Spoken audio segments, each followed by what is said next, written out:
Tindakan Tentara Pertahanan Israel IDF yang membakar Al-Quran dan sejumlah buku selama operasi militer di jalur Gaza mendapat kecaman publik. Bahkan, video detik-detik pembakaran Al-Quran tersebut viral di media sosial. Pasukan Pertahanan Israel pada Jumat 24 Mei 2024 mengatakan bahwa polisi militer sedang menyelidiki insiden tersebut, di mana tentara Israel memfilmkan diri mereka sendiri membakar buku, termasuk Al-Quran di Gaza. Rekaman tersebut diunggah ke media sosial dan kemudian disebarkan kembali ke akun-akun warga Palestina.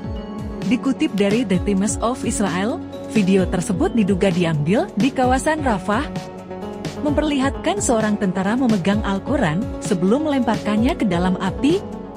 Gambar lain dilaporkan dari Universitas Al-Aqsa di kota Gaza, menunjukkan seorang tentara berpose di depan rak buku yang dibakar.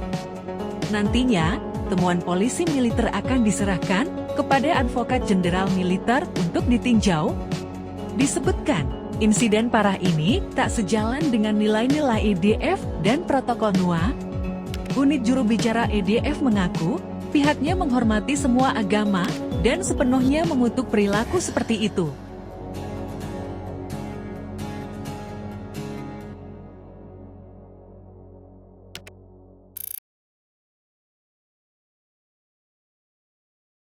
Download Tribun X sekarang, menghadirkan lokal menjadi Indonesia.